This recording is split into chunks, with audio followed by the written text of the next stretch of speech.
Hello, my name is Jason Reichel, and you're listening to Risk Management Brick by Brick. I'm fascinated with people who are helping build and maintain the physical world around us. On each episode of this podcast, we'll dive in with a risk manager, speak to them about how technology plays a role in this process. Hello, it's Jason Reichel, Brick by Brick. We're here at RIMS 2023 in Atlanta, Georgia, where we're going to be talking to modern risk managers all week long. We have a lot of great interviews set up for you. Let's get started.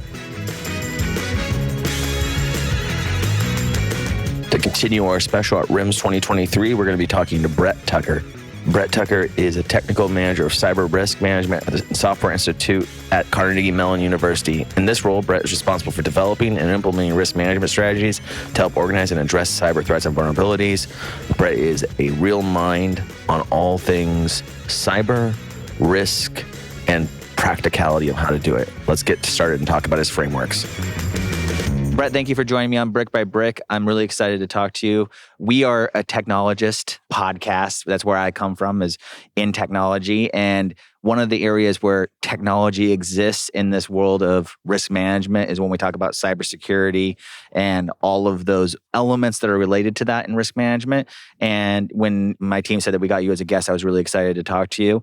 Why don't you give the audience a little bit about your background and where you come from? Sure. So thank you. It's a delight to be here.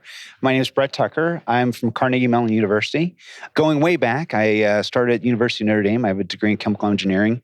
And to pay my way through there, I was in the U.S. Navy. I was in the Navy Nuclear Propulsion Program for a number of years. Got out of that, went to Washington, D.C., and I worked in the nation's intelligence community for a while. Following that, I went to Westinghouse, and I went up through the ranks there. I started out managing large programs, implementing, building, engineering, instrumentation control systems. But eventually I ended up in corporate and I built an enterprise risk program. In doing that, that was my first big taste at how organizations, large organizations, think about risk.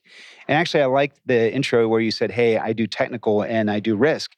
I come from the other direction. I was risk and I was plunged into the technical world. Okay, yeah. So I was an engineer, but you get what I'm saying. Yes. Like I dove into the cyber piece.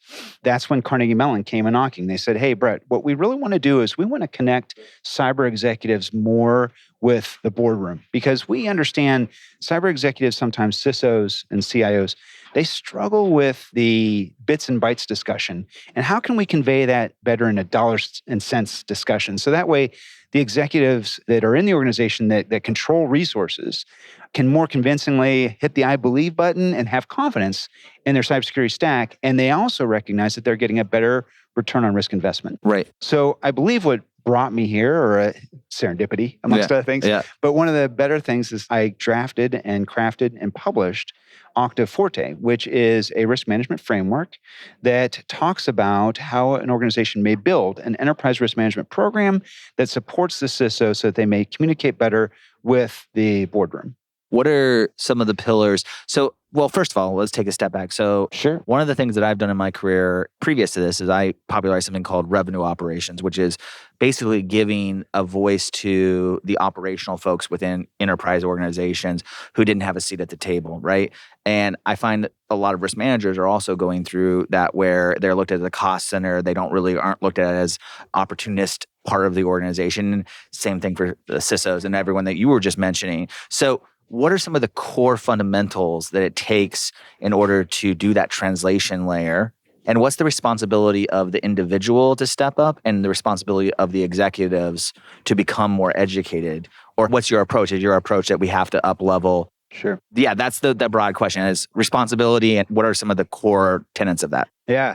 The words that come to my mind as soon as you say that is pincer move. So I'm going to come with this two ways. First of all, there are three fundamental pillars that you should find in any good risk management program throughout an organization, right? Enterprise risk or CISO or whoever you're speaking to. One is it should have good governance. Two, it should have good risk appetite. And three, it should have good policy and procedure.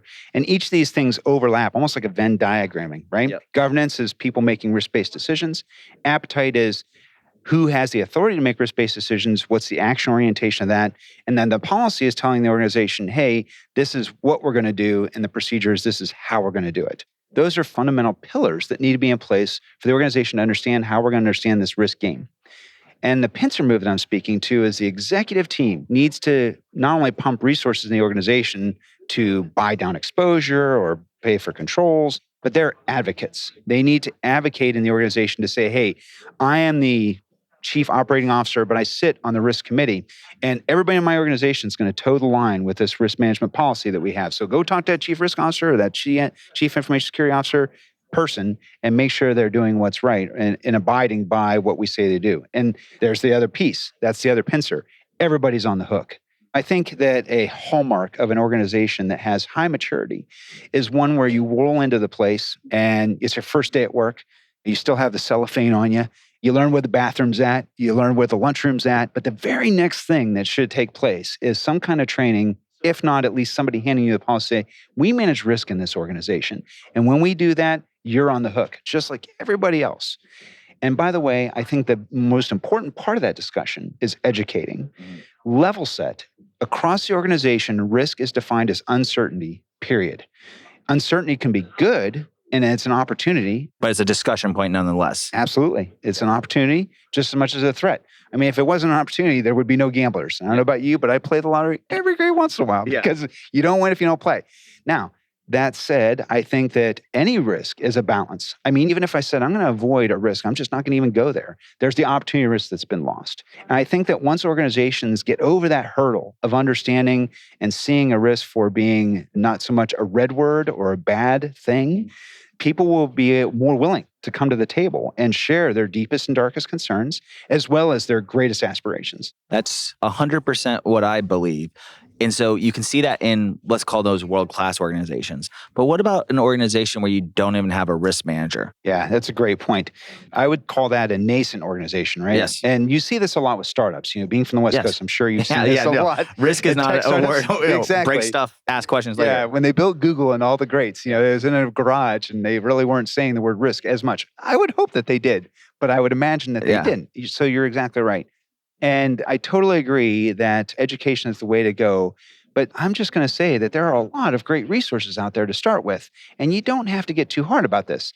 Coming from the risk end of the spectrum, you have a great conference like RIMS, things like that you could go to and just learn. But for the cyber side, the world is rich. You go to, for example, I'm from Carnegie Mellon University, the Software Engineering Institute website. You will find a wealth of resources, all free to the public, that you can find in terms of research, cutting edge ideas in cyber, and you can get as deep technically as you want, or you could be more on the policy side as you want. So I think that there's, I would be remiss to not mention all the standards that exist. You have ISO, you have COSO, and all that good stuff going on. But and NIST. But one thing I should also mention is you have CISA now that is making a tremendous push into educating the public. Not only just the civilian federal government, but the public at large in terms of our critical infrastructure sectors. Yes. You see recently I think it's January, February timeframe where they published the CPGs, cyber performance goals. To be honest with you, if you're a nascent organization starting out with nothing, the CIS Top 20 or CPGs, great place to start.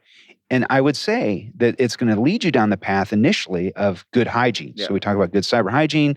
And by the way, it's so much more than just passwords. Passwords. Right. Absolutely. One thing I love about your framework, though, is it is also adaptive to the organization. So if you have governments are the people making the decisions, right? And I just want to make sure I got this right. Then you have the policies that are created from that. And then and the last part is, what was the third one? So the key part of this is appetite. So imagine that you have layers in an organization. What do you say, trust layers? No, I'm just... Yes. Oh, that's a great way to put it. Because you trust that the people beneath you in the organization are making the right decisions, right? But at the same time, you want to have some level and degree of control there. And this is where, as an executive, for me, it would get really terrifying because you have somebody who's in the trenches, maybe even in a SOC or a NOC, Security Operations Center, Network Operations Center, and they're making decisions that, let's face it, their salaries, their limit of authority cannot cash. Yeah. They're buying into controls or they're making configuration decisions that could really change the direction of the entire company in terms of its security stack. And making them with little thought and process. Yeah, and so much in cybersecurity right now. You see people, they just put their thumb up and they're like, oh, this worked better. This worked at my last job, so I'm going to do it again here. Yeah, that right, kind of absolutely. Or maybe they see a website and they're like, oh, new policy because I think that one looks bad, that kind of a thing. And by the way, I'm not saying that that's negative. I'm not saying that there's bad things there, but there should be for a horrible word to use, choiceful process to this. And appetite is one way to control this. Now, I got to be very specific here. A lot of people, when they say risk appetite, they talk about, we have a low appetite for taking risk in this company. And I'm the one to argue that, what the hell do you mean by that? So low, to me, I don't know about you, I don't make much. $10 is a lot of money, right? Yeah. So low is anything. So you're basically shutting me down from doing anything in the organization without having somebody say yes. And an organization just can't work like that. Others may sit around and say, nah, $10, Brett. I sit around and I'd say $1 million is a lot of money. So you have them now making those decisions where their bodies can't cash checks. What you're describing is like the old Navy water line. Like, what is that water line for every organization? That's right. And the trick to a good risk appetite statement is having quantifiable tolerances that are linked directly to the strategy of your organization, the strategic objectives you're trying to accomplish. So that way people know what they have limits of authority to respond to. And by the way, if I'm in over my head, who do I go to? So do I go to a risk committee? Do I go to the board level? Yeah, let's talk about that for a second, because I think to define that appetite, which I like to think of it more maybe your risk tastes, right? Because it's what you're willing to esteem. Yeah, I like Chinese food mostly and this other thing. Oh, people hate spinach, but you got to eat spinach. Yeah, right. Go ahead. But when you're defining that way, how do you make sure that the people with the best context are defining those elements? Because where that governance sits and who's part of that really dictates if that risk appetite is any good and will be healthy for the organization in the first place. Fabulous question. So I talk about this in that Octave Forte framework that that's on the SEO website. And I have a couple podcasts on this. I'll go to any organization and give you an hour discussion on this. Crafting a risk appetite statement is a marathon, not a sprint. And it is a challenge for a lot of organizations because let's face it, you're getting your executives to kind of fess up to what's their deepest and darkest concerns. They're typically not even willing to discuss that amongst themselves in a boardroom setting, let alone an external organization. And I'm not saying you should discuss risk appetite external to an organization, but what I'm saying is people will clamshell up. They don't want to talk about it. So I have a couple recommendations here, having done this myself in the past. One is try to arrange for one-on-one discussions with the critical or with the executives in your organization that are making these risk-based decisions. Yeah. I almost said critical assets. People are assets, but I didn't want to be diminutive to them. At the same time, you must go in prepared to A, tell them what you're trying to accomplish by getting their deepest and darkest concerns, and B, demonstrate how it's going to be applied, right? Have a use case scenario to say, hey, if you gave us this tolerance and somebody in the organization identifies a risk, they do the analysis, they do the hard stuff, and they come to you and they say, we have a $10 million risk. How do you feel about that, Mrs. or Mr. Executive? And they would say, oh, well, I would want to know that in a heartbeat, and I would want to see more of it. That is how you would properly facilitate this discussion. I would caution anyone who, especially a nascent or new risk manager, somebody who's in an organization that's never done it before, to bring everybody in one room and say, okay, we're going to talk about risk appetite today, because it will be like the Muppet movie. There are people like hang from rafters. There'll be people hide in corners. Yes. There'll be absolutely. like the alpha dogs that will sit up front and like say, what are we doing here? What are we doing this for? So that's why I say marathon, not a sprint, needs to be somewhat organic. One other thing about this, once you have that appetite in hand, it must once again have that advocacy. So your board or senior level executives must approve it and provide advocacy to the organization, say, we shall follow these tolerances. People will come to us with their risks that they have, and it's not a negative thing. Aha, another piece here. No sticks on this one. Got to be carrots. So many times people use red, yellow, and green to characterize the risks. Be cautious with that. People don't want to have red on anything that they report to an executive team. Yes, absolutely. So there has to be a cultural shift in the organization to understand that red does not mean negative. Red means you need help. Yeah, critical decision needed here. That's right. Somebody please stop and be an adult about this situation. Yeah, look both ways before you cross the street. Perfect. That's perfect. So when you do system design, which is a lot of the reference you're making, and my background is in design thinking. So when you talk about system design, you have the processes, which are the policies that we draft, but you also have a cultural element that you have to deal with, which is everything that your policies haven't covered yet. So is that where your statement really plays a big role in that and defining that? Absolutely. So actually, yeah. So by definition, It's more than just administrative controls. We also have physical controls. We also have technical controls. And as you know, like those Venn diagram really well together. You have to have a nice overlap. So we have what we call a defense in depth strategy that you've built around your organization. So that way, it's almost like, I like to use this analogy, Lord of the Rings. We're big fans, right? Yeah. You have the crown jewels at the center of a castle, and you build out walls around said castle so that orcs and ogres and all the bad things can't get in. Each wall that you build is that layer to build that defense in-depth strategy. And at the same time, some walls have castellations with archers. Some have boiling pots of tar. Those are the way you configure those walls to slow those attackers down. Okay, so go back to this idea of, Brett, the technical stack. How would you negotiate that? There has to be a technologist discussion just as much as there is a user and ownership discussion. And the challenge here can be that, let's face it, if CISOs owned the world, like we would just air gap everything and no one would touch it. Because, by the way, insider threat is a thing and it's very pernicious. So they say, just stay away from my stack, right?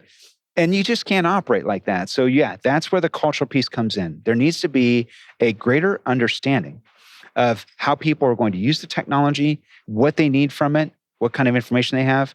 And this is where you're starting to go with like these zero trust strategies now, right? Zero trust architectures, where we need to be more particular about what our employee base has access to. And by the way, it goes for the managers who are signing the roles at the same time. A lot of times you get a new employee and like, yeah, they need access to everything. Yeah. That's wrong-headed. That manager needs to step back and say, no, what project are they going to be working on? And we must tailor. So that way this person has the proper access to get the job done. And at the same time, if that person leaves the project, they need to understand that their access is going to change so you don't have creep in the organization. Yeah. That is very much a cultural kind of discussion and not a technical one when it comes to zero trust architectures. And I think that unfortunately people like hear the word zero trust and are automatically thinking, what technology am I going to use? I'm going to get in the cloud or something like that.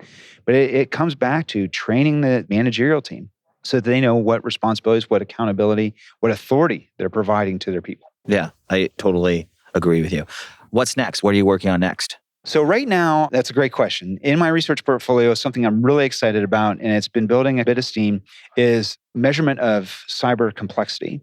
The idea here is that organizations have so much going on in terms of the technology.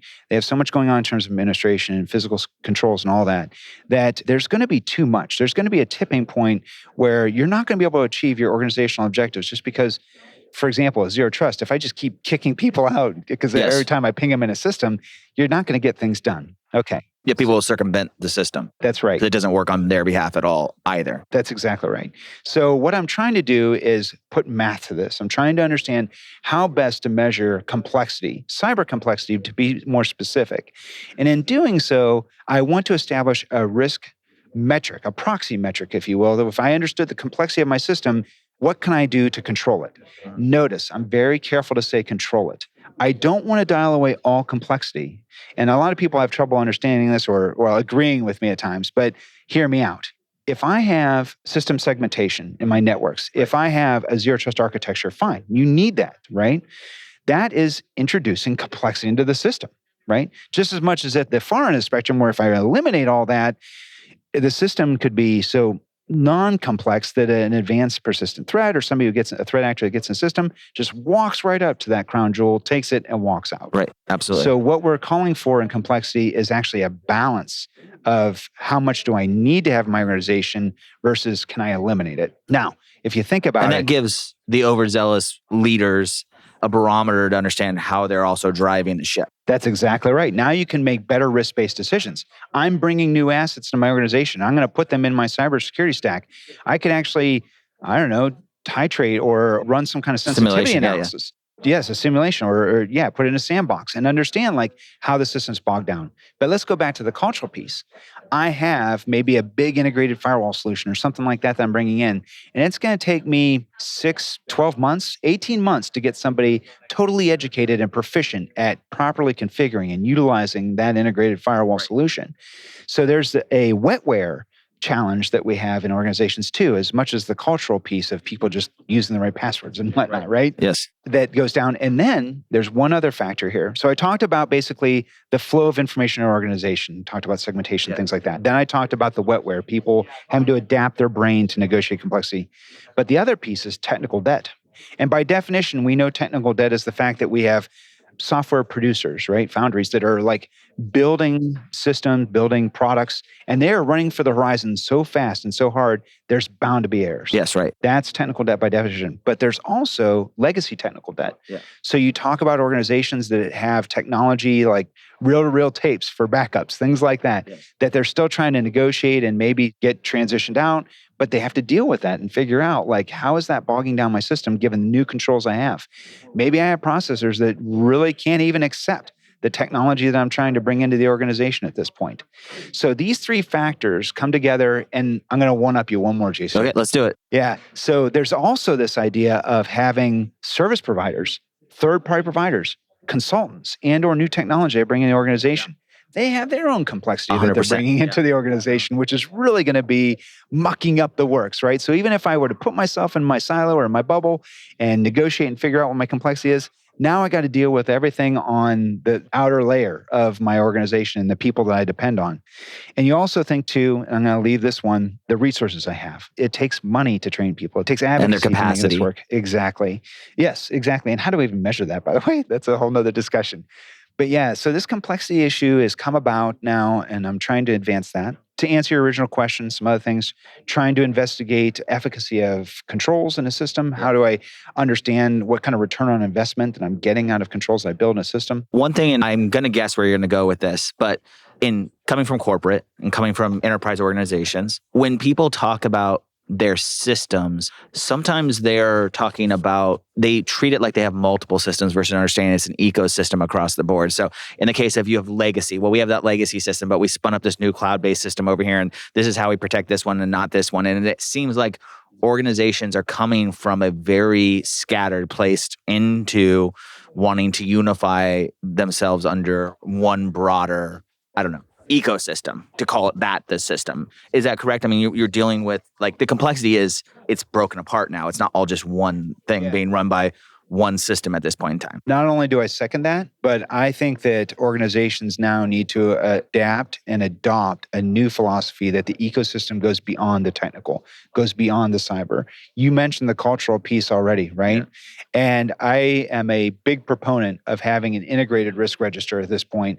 If it's liquidity that the boardroom's thinking about, if it's strategy, if it's ethics, whatever the case may be, cyber tends to be that silver thread, if you will, that goes through a lot of different needles in an organization. I get challenged on this at times, and I'll even give you an example. Think about, for example, like mergers and acquisitions. Yes.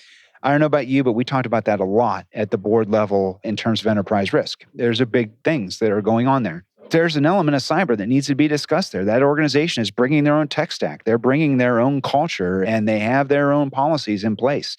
That discussion must go down. So a CISO needs to be at the table for just about all enterprise risk discussions anymore, just because of the interconnectedness. And because, that's how we are storing our information. It's part of a broader... That's right. Technology is just so ubiquitous now. It's inescapable. I really appreciate you joining us. This is one of the most fascinating conversations I've had on the That's podcast. Very flattering. I really appreciate you. Thank you so much, Brett. Sure. Pleasure. Thank you so much. Thanks, Jason.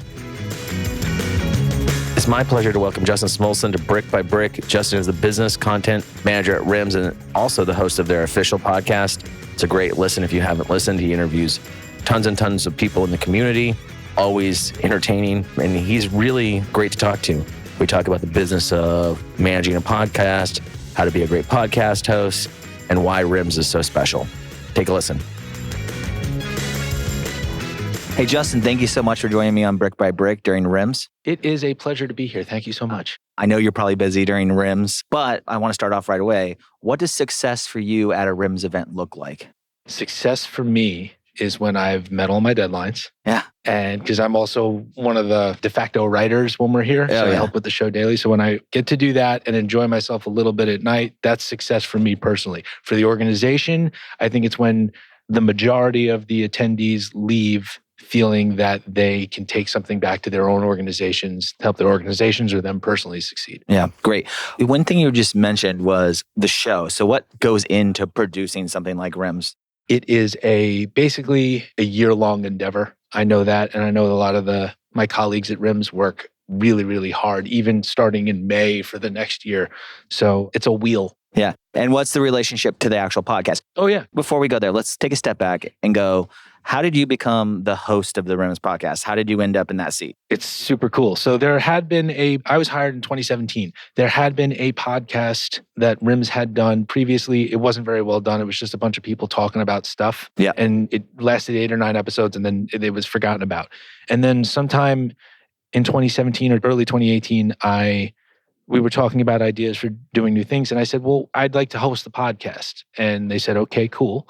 And then we called it RIMScast. We launched in September. And it was born out of me liking to speak more than liking to write. Yeah. I was hired as the content writer. Yeah. And I was okay. Yeah. But I found that as I was speaking with people for articles and things like that, I liked hitting it off with them more than writing about them.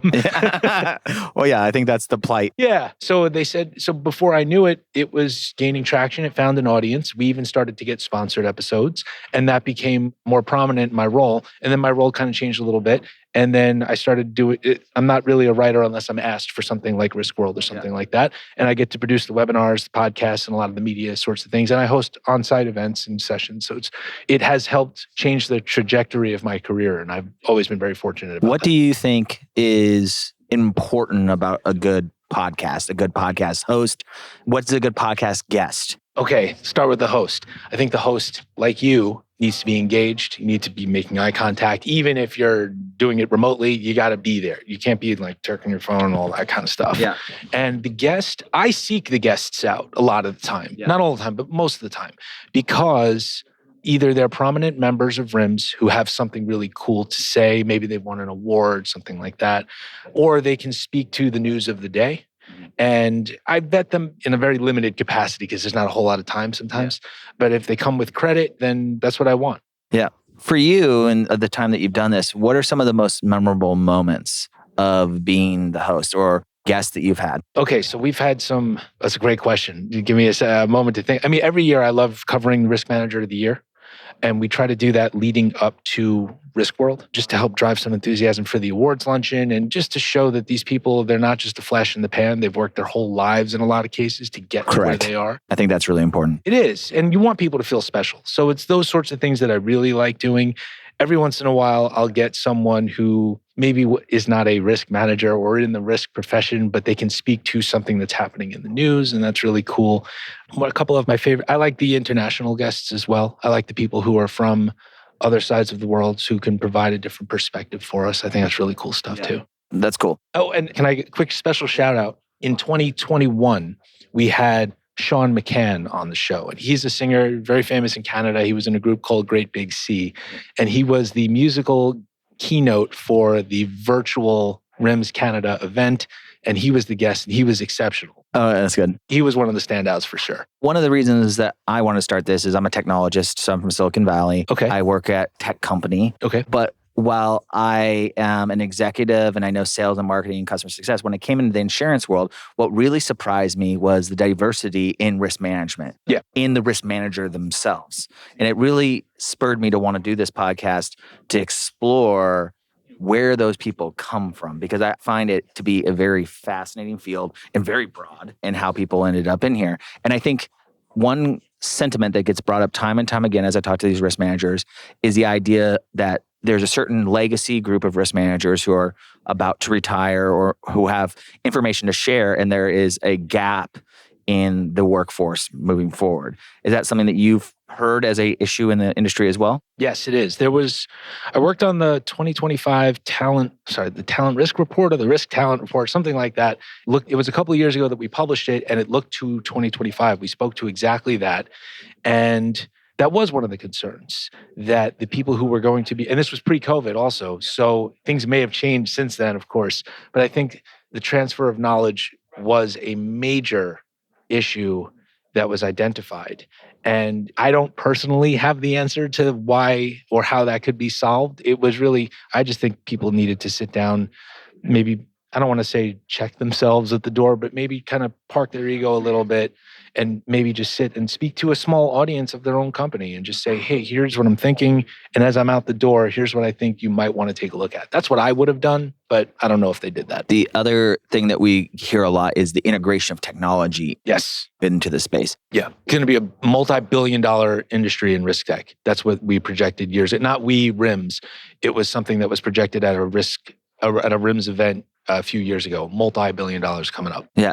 That's really exciting for what I'm trying to define as the modern risk manager. So from your perspective, having talked to so many different people, what is a modern risk manager? A modern risk manager, it is somebody who can have their feet in both worlds, I think. And that being? That being one, using tech against the backdrop of technology, someone who's going to use the tech, use the data, but then also rely a little bit on that legacy philosophy, those sorts of things. But if you don't lean into some of the tech and have one or two favorite providers, services, programs or something, then I don't know how well it's going to work out for you. It might work out really well, but I would advise that. You're utilizing your data to shift the perspective and risk from being a cost center to a value add in a business is something that many risk managers are looking to accomplish. And let it tell the story. Let it tell the story for you. You can use the numbers and then create the brief narrative around it. I mean, Johnny Taylor did that this morning.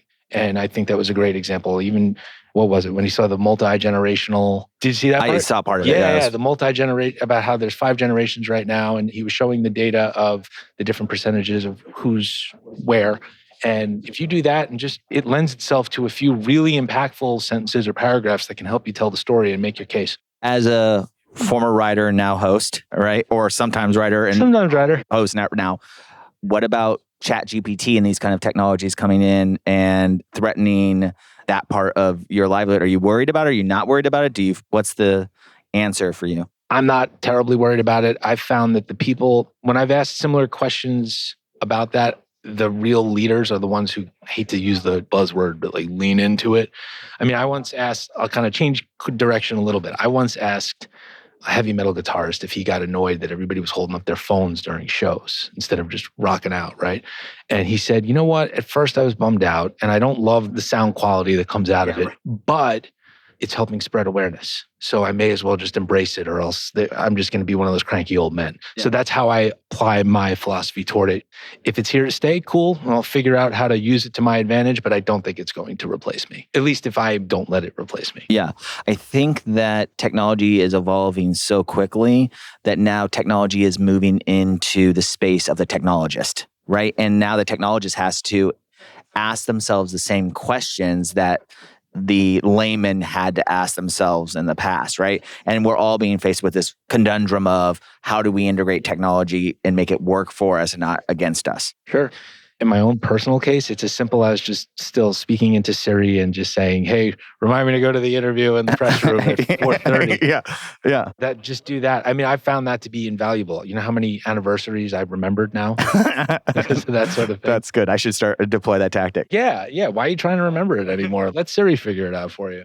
Trying to think through, where would you like to see the cast go? Where would you like to see your show develop into? Well, in some ways, it has happened a little bit on a very, very selfish note. Because of the work that I did on RIMScast, I was asked to be the Master of Ceremonies at RIMS Canada Conference 2021 in Halifax, which was amazing. And that's all because I've got a big mouth at work and I just like to talk to people. I mean, you know what it's like. You like talking to people? Cool. And sometimes, every once in a while, you hit it off with somebody and they say, you know what? You're doing such a great job. And we like what you're doing. Why don't you come out and just introduce the sessions, introduce the stuff? And I said, no, it's great. Yeah. And it helps and people listen. And just because you're not getting accolades every single day doesn't mean that people aren't listening or they're not engaged. And every once in a while, somebody will come up to me and say, hey, you did that episode with person about SVB. And that's super cool. Great job. Learned a lot. Loved the clip. Cool. That's great. I wasn't expecting a compliment, but I'll take it. Yeah. So I'd like to see that sort of thing happen more. I'd like our show to have a little bit more of a presence at these sorts of things instead of me just walking up people with a microphone. But I'm also very much aware that there's cost involved and these things, that means you're at the booth all day. I like to be moving around a lot. So Either way, as long as there's some recognition for the product and the brand and its value, then I'm happy to just go in whatever direction that What do you takes think me. about people, because you've probably gotten that, I get this asked a lot, which is the value for organizations to create their own podcast or create their own brand or all those things. What advice do you have on creating something that's authentic and connect at the same time as be a promotional vehicle? This is one of the most fascinating things that I've learned because I've been doing this now for like almost 5 years, right? And first, it doesn't cost a whole lot of money, which is great. So if you have to make a financial case right off the bat, it doesn't take a whole long time to just do a little research and say, it costs this much for a good mic. It costs this much for a live mic like these. These are really cool. And it costs this much to produce it, maybe to hire an engineer every once in a while or regularly. And it costs this much to distribute it through Libsyn or something like that. Here's my monthly ask. It's probably only going to be in the hundreds, which I think most companies can afford. And from there, then you say, I'm going to do this, I'm going to do this, I'm going to make it. In my case, I said, I promised myself I'd make it weekly with minor exception. I said, I'm going to stick to weekly so that everybody can see that I'm doing something. I'm cranking this stuff out, not just for the sake of checking the box, but because I care about what I'm doing. That consistency was part of the strategy. Absolutely. And that's a great way of putting it, because once everybody saw that I was really sincere about the intention, then that's when the sponsors came in. They said, this guy keeps doing it and he keeps doing it. He's getting better with each one. It took like 100 episodes before I felt really good about it. And then I felt really good about it. And now I never feel like I've nailed it. And I always try to show the higher ups at RIMS that this, not just, it's all about me, and it's not about that. It is trying to help give the risk professionals there something to take away, even if it's just a 5-second clip that resonates with them. Maybe it follows them into their sleep or something like that. Yeah. But first, I would say make the financial case and then get a little involved with how to do some of the stuff in case maybe your engineer ghosts you or something like that, or you need to learn how to write a script. You have to write scripts for yourself a lot, which is cool. You know how you speak, right? Yeah. I know how I speak. I spell things out phonetically for myself, that kind of stuff. Do all that kind of stuff and just get embedded in it and just keep doing it. And if you can show that there's value, and if people are responding on LinkedIn and Twitter, and even if they're just liking it, then you've got something. And my feeling is that if the show has had any success, it's because it had support from the top, especially when they saw that we were serious and that it was cost effective. What about some business podcasts are and some aren't? Some of it might be. So what's that factor for you? I hate to say it like this, but I don't listen to a ton of podcasts. I used to listen to a couple. What was it, one called Planet Money? Yeah, that was a good one. Those guys, they were like really quick and real produced. Right, well produced. Yes, the sonic quality is really important, because if you have somebody who sounds like this, I don't want to listen to that. I get it if there's a real issue going on, but otherwise it was well produced. Those guys were funny. They made it digestible. And I try to do that. I use that as inspiration a little bit, because I'm not a risk professional, but my guests are. So I want to bring the best out of them. And even if they can't match my energy level, they've got me on the intellectual level. Yeah, absolutely. Yeah, that's the way to go. I find for myself, it's trying to find my own truth and with whatever the guest is bringing to the podcast, how to relate to it, how to summarize what they're trying to say, and then make that as digestible for everyone as possible. Because one of the things that I love really about doing this, and I've done many different podcasts in my career, and usually as a way of exploring an industry for myself, and then end up somehow becoming part of that industry by exploring it, is I love to have people on my podcast who don't have a lot of media training, who don't have a lot of media experience, right? Because what they're talking about is pure passion. It's not something they're doing as part of their job. They're doing it because they really care about it. And I find that to be really, really powerful. And I enjoy that translation. Yeah. Trying to take what they're saying, and obviously they know what they do the best, but just making it a little bit more acceptable and palatable to the audience. Absolutely. I approach it very similarly. Some of the people that have come on RIMScast, many of them are people that I've known because they're members, or they may have served on a committee, we're on the staff liaison. So I know them a little bit. So if there's any quote unquote media training, it's me prepping them ahead of pressing record. Yeah. That happens, but it's cool. You can add that to your own resume, right? You help prep people for media. It's cool that you say that, though, that you like people who have no real training. And I guess the challenge there, and it seems like it is to get them to warm up, and it's quick. It's a skill to get people to warm up in 5 minutes. Yeah.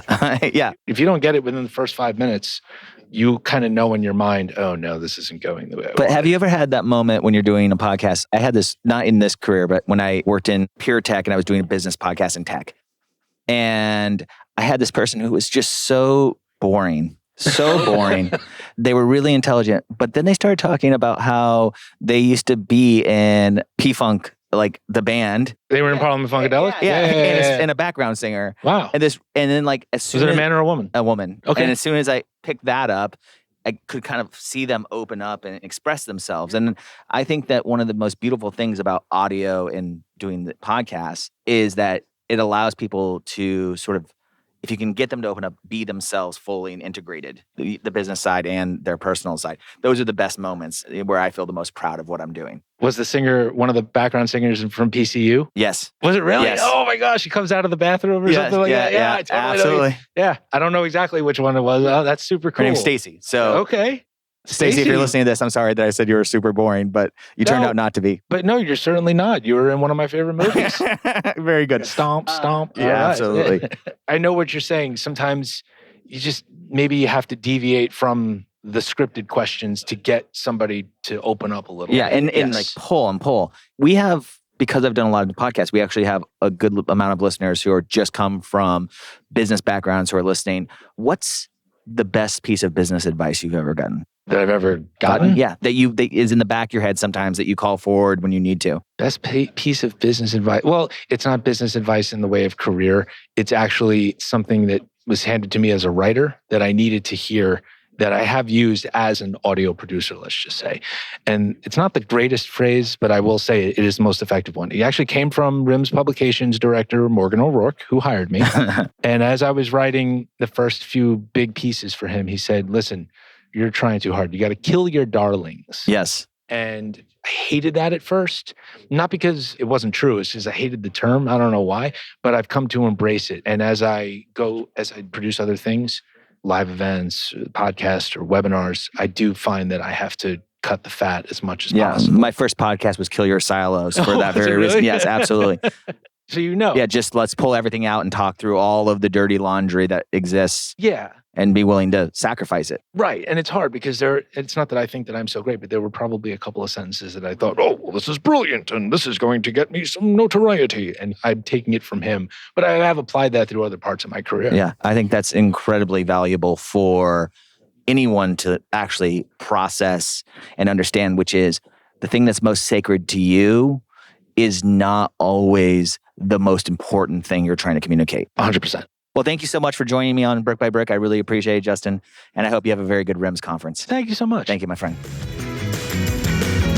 Now joining me live from Risk World is Maren Mooney. Maren has over 20 years of experience in the insurance industry, from claims to risk management to advocacy to always saying that insurance is sexy. Join me in a great conversation with Maren. Thank you for joining me on Brick by Brick. How are you doing today? I'm good. How are you? Good. So you're a speaker at RIMS this year. I am. You have a lot going on. Yes. So what was your speaking panel about? It was differentiators with recruiting, hiring, and retaining top talent in the insurance industry. This is a big concern for people that come on the podcast. They often talk about the aging out of certain people, the lack of talent being attracted to the field. And one thing that I'm really passionate about is trying to coin this term, the modern risk manager, someone who is passionate for this industry and also sort of has an intersection with technology.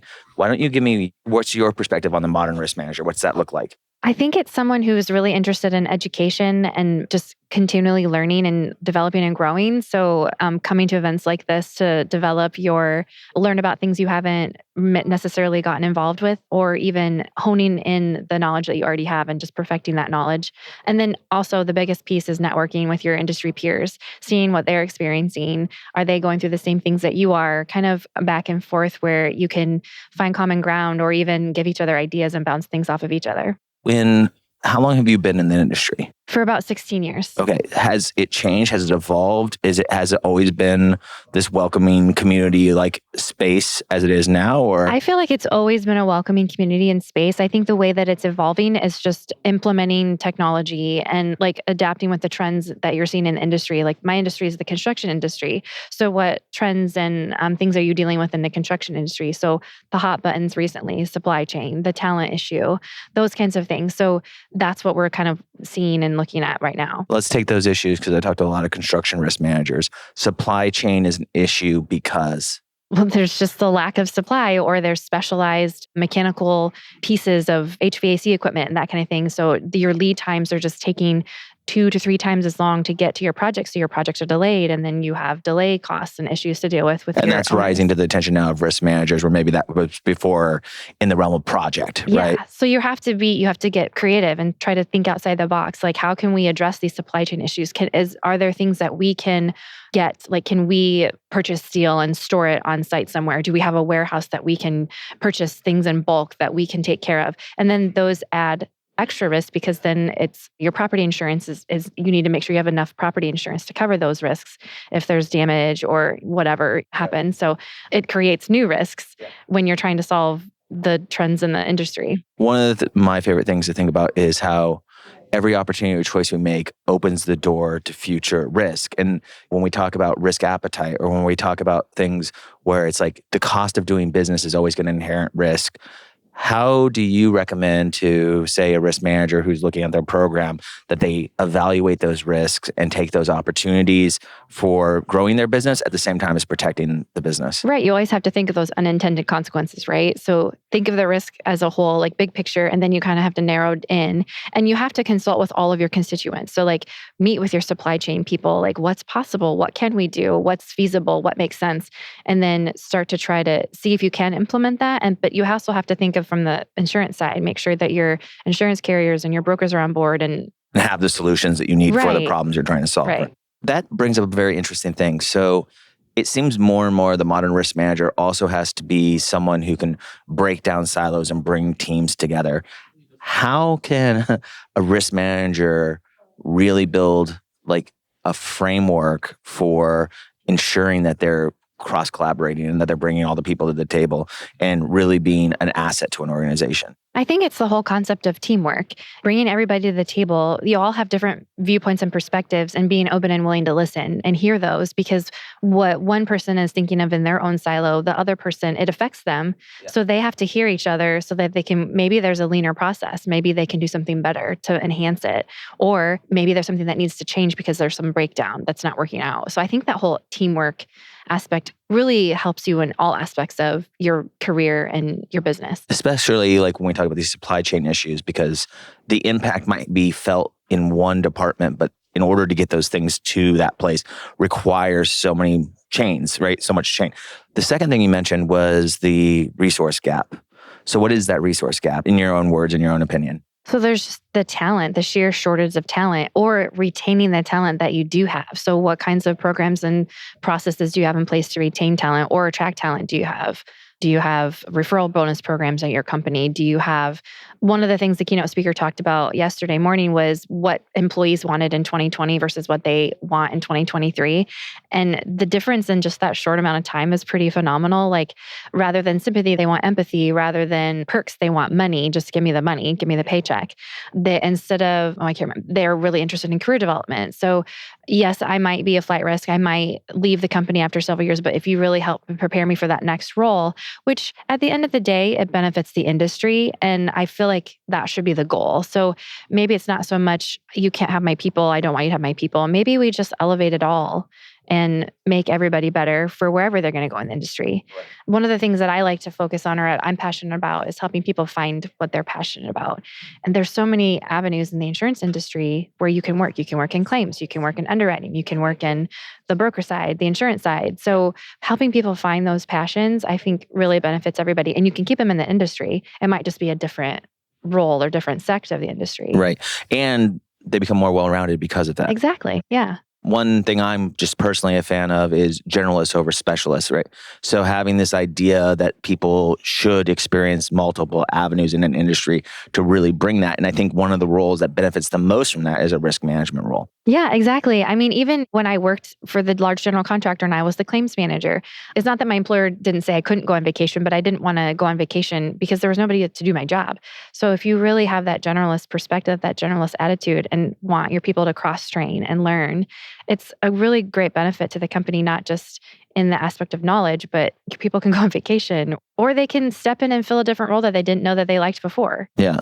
Well, I think for a lot of risk managers, one of the things that they deal with is either you're at an organization where these things are so clearly defined, or you're in an organization where they're not defined at all, right? And it's really hard to find that middle ground. Yeah. Why is that? Why do some organizations not value, right, risk management, someone who really understands insurance as an example, and then others are so process driven that it might not even be creative in order to be in that field? And I know that most risk managers view their job as creative. Yeah, I wonder if it differs in industry. I know where I was before, we had the VP of risk management, we have the insurance program, then you have the claims person. And I think we all worked synergistically together because my claims impacted the insurance program, the insurance, and then together it was the whole risk management perspective. So I don't know. That's a tough question. In the construction industry, what are some of the trends that you think are happening as it relates to insurance, as it relates to risk management that you think that we're going to be talking about next year at RIMS? Well, I mean, everybody knows that it's a hard market and your insurance rates are going up and mostly all lines of business. So I feel like the market's still hard. It might be starting to soften a little bit, but with all of the catastrophic events happening, the property insurance world, I think is still going to be really difficult. And there's a lot of carriers pulling out of the markets, like in Florida and New York City. Like nobody wants to write business in those states. So it's really hard to get your people insurance, like work comp or some of the things that I think Florida's doing right now with insurance law is really trying to help bring back the life to the property insurance market, where carriers are going to be a little bit more willing to write business there now. Yes. So hopefully those laws will help trend things in the right way. But sometimes the plaintiff's bar is a little challenging to deal with. Yeah. Yeah, that's really interesting. So, yeah, because the businesses are still wanting to grow. So does that mean that for a construction company to continue to grow, they're going to have to look to go into other markets, other regions, other forms of building? Like, how are construction companies going to continue to expand successfully? I think diversifying their offerings. So if they're like, what kinds of commercial markets are you going to add in? Data centers? Are you going to do aviation? Finding those niche specialties that you can do and then grow those businesses and find out what areas in the country like have that need. Yeah.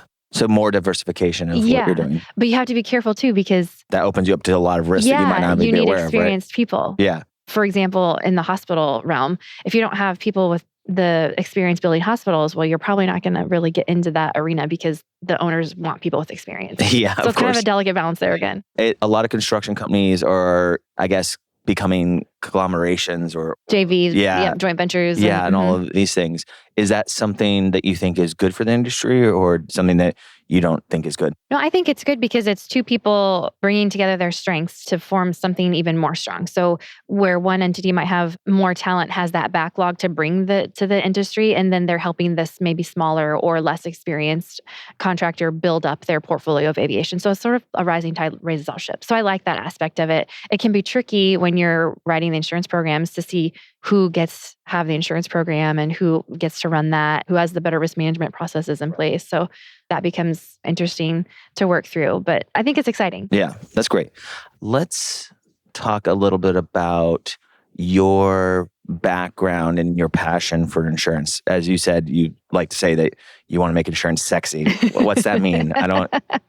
Well, so my background is like, you'll probably find that many people who come to insurance, they just land in it. They didn't go to school for it necessarily, although that's starting to change. Yes. So I had a medical background before I came to the construction industry, and the doctor I worked for was retiring. His mother-in-law worked at this general contractor, and there was an opening in the legal department. So I started out as a legal admin in the legal department with no legal background, no legal knowledge, no construction background, but my manager was just willing to teach me. And I think that's key. If you can find people who are teachable, that you can just really mold them into who you want. So I started taking on claims probably the year after my second year working there, and that just built up from there. and I ended as a claims manager. So it was just, I got to this point in my life where I just wanted to learn more and I wanted to grow more and I wanted to move on. And so I started learning about insurance. And there was a gentleman that used to work in the risk management department. And he would always say, insurance is sexy. And so I used to think he was crazy. But then as I started working in the business, I realized, well, this is awesome. Like there's so many different avenues. No day is ever the same. No claim is ever the same. Right. And I don't know, it just became this thing that I really love doing. So yeah. What do you think is a good trait in someone to get into the insurance industry? I mean, based on your story, it sounds like curiosity is a big driver. Yeah, curiosity, a thirst for knowledge, and just this willingness to learn more. I think curiosity is a great word to describe that. We have a lot of people who listen to this podcast who are just entering into the business world, maybe in insurance, not insurance. What's some of the advice that you've given or have gotten that's been really helpful for your career? I think the networking is really important in this industry. Find people who are doing what you think you might want to be doing and just go ride their coattails. Ask them questions. Ask them what their days are like. Ask them what their favorite parts are about the business. Ask them what they don't like. Go to conferences like RIMS or Risk World and find ways to learn more and meet people who are doing different things that you want to learn more about. My boss used to tell me when I would be approached to speak, I would say, what should I speak about? And he's like, what do you want to learn most about? And so that's the topic that I would choose, the one that I wanted to learn most about. That's awesome. Having that thirst for knowledge, I think, is key. And then just putting yourself out there. If you want to move up and move on in your company, you have to make that known. You can't just expect somebody to give it to you. So just go out there and get it. That's awesome. All right. Thank you so much for your time, and I really appreciate it. Thank you very much. Thank you so much. I appreciate it too. Risk Management Brick by Brick is brought to you by TrustLayer. Find out how TrustLayer manages risk so that the people can build the physical world around us. Head over to trustlayer.io. And then make sure to subscribe to Risk Management Brick by Brick on Apple Podcasts, Spotify, or wherever you get your podcasts. On behalf of the TrustLayer team, thank you for listening.